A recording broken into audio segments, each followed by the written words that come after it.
Hola, buen sábado y feliz fin de semana. ¿Te diste cuenta que últimamente hay como una oleada de antisemitismo por todas partes del mundo? Sí, sí, a nivel mundial. Bueno, tampoco es la primera vez, ¿no es cierto?, que ocurre.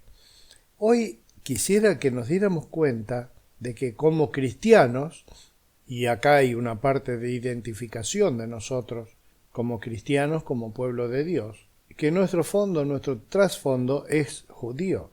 Jesús era judío, los 12 apóstoles eran judíos, el primer templo donde se reunieron los cristianos era el templo judío, el país donde se desarrolló todo el principio de la iglesia cristiana fue judío, que fue recién con el apóstol Pablo que comenzaron a aparecer comunidades cristianas en otros lugares fuera y llevados incluso por la persecución que hubo mismo en Jerusalén. Y después del año 70, los judíos dejaron de estar en la ciudad de Jerusalén hasta 1948, en el siglo pasado. Pero entonces eso nos lleva a pensar en esta identidad judía como pueblo, como nación, ya que ellos reclaman andar por el año 5700 y pico de la creación y más o menos su fecha de fundación como nación, que es el éxodo, marcado por el éxodo de Egipto, es decir, salieron de un pueblo que vivía como esclavo en Egipto, como una nación, digamos, como una entidad.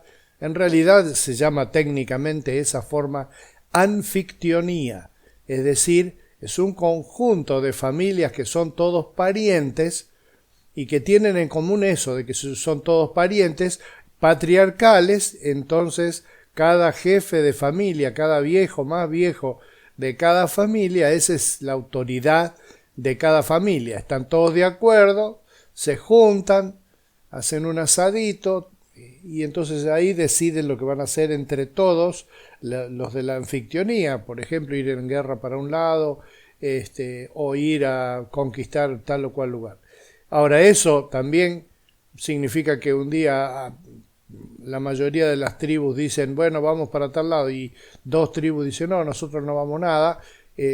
Tenían el derecho de hacerlo porque no eran una unidad socio y geopolítica como nosotros entendemos las naciones hoy. Pero esa es la razón por la cual los judíos sienten que Jerusalén y el lugar que están ocupando es su tierra, porque más o menos en el ponele entre 1300 y 1400 y pico antes de Cristo, fue el tiempo que ellos salieron ya con una entidad colectiva de Egipto y se establecieron después de 40 años de divagar por el desierto ahí.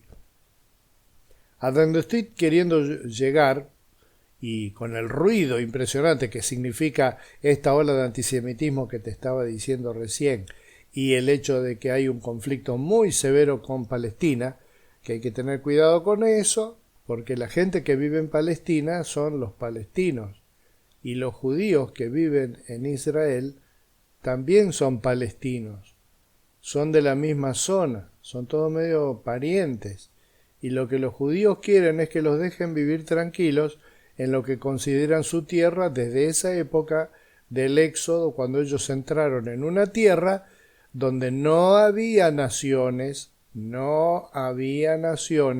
sino que había también pequeñas tribus,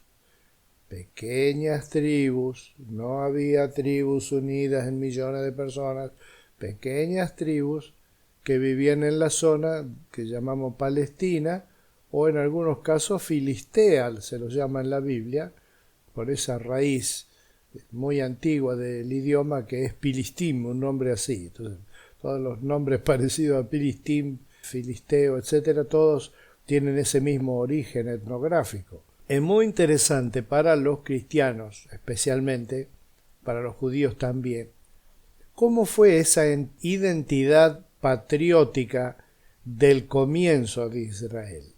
Y entonces yo quisiera leerte el texto que está en Éxodo, justamente así. Éxodo es el libro donde se hace alusión y se relata la salida de Egipto, en tiempos de probablemente el rey Ramsés II, dice en Éxodo 33:13 algo que es fundamental para a la vuelta de los siglos, para nosotros, como hijos de Dios, como cristianos y como parte del pueblo de Dios, de entender cómo es nuestra naturaleza.